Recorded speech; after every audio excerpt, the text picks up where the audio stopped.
যে আপনি ভাবছেন কিছু, আমি হাজারো মানুষ নিয়ে কালকে বুখারী শরীফের সূচনা করব ছাত্রদের জন্য, আপনি এখন বলছেন আসবো না।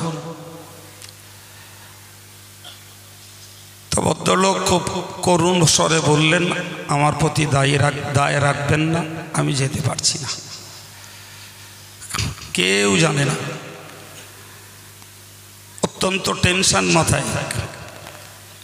জোহরের নামাজটা পড়ে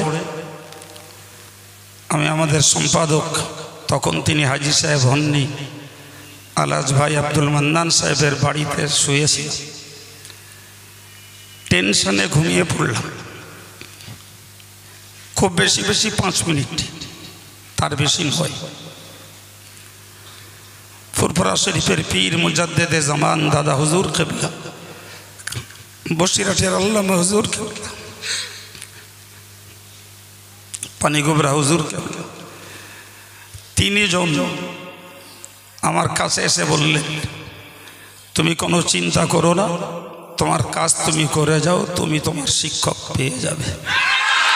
নারা তাকবীর, নারা তাকবীর।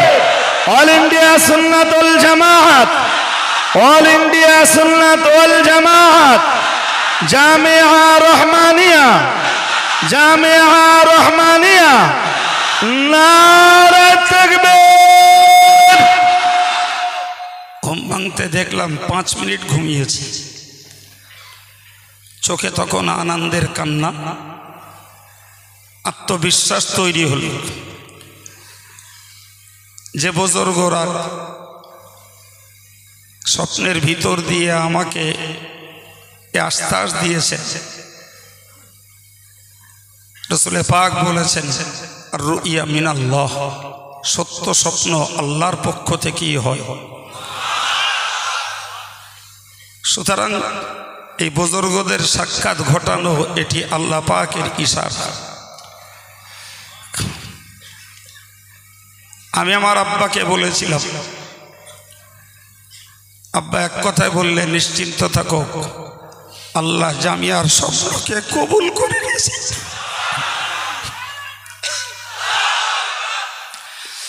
দিনে দিনে তারই বাস্তবতা আমরাও দেখছি, আপনারাও দেখছেন।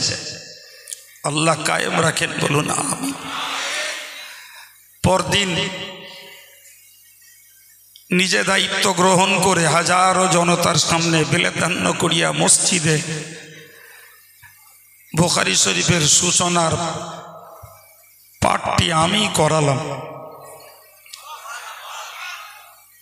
খোদার শুকরিয়া, বিকালবেলা একজন ফোন করে বলছে, হুজুর শুনছি আপনি একজন বুখারী শরীফের ওস্তাদ নেবেন, তো আমাকে যদি দায়িত্ব দেন আমি দায়িত্ব পালন করতে পারব।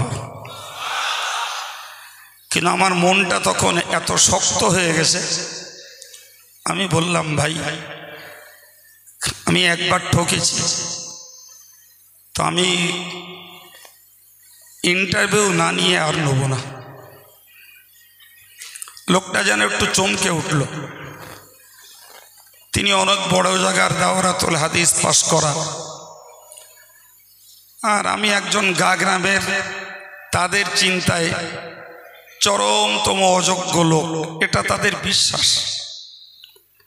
তো আমি যখন বললাম ইন্টারভিউ নেব, উনি আমায় বললেন, কে নেবে? বললাম, আমি নেব।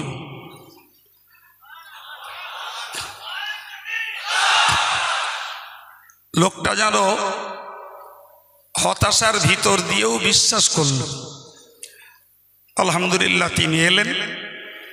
আমি বাকায়দা তাকে রীতিমতো তার বুখারী শরীফের যোগ্যতা কতটা, আমার অযোগ্যতার ভিতর দিয়েও মেপে নিলাম। পরদিন থেকে তাকেই বুখারী পড়াতে দিলাম। তো আমি এই কথাটুকু 5 মিনিট খরচ করে আপনাদেরকে বলছি, শুধু আবেগকে চেপে না রাখতে পেরে।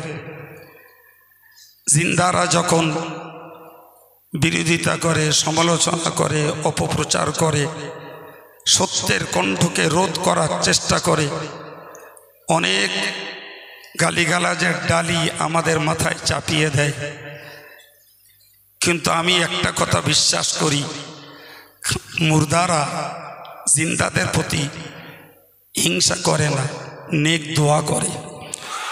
সুতরাং যেখানে পরলোকগত জিন্দা ওলিরা আমাকে স্বপ্নের ভিতর দিয়ে ইশারা করেছেন এবং সে স্বপ্ন বাস্তবে আল্লাহ রূপ দান করেছেন, আমি কখনো হতাশায় ভুগি না, নিরাশায় ভুগি না।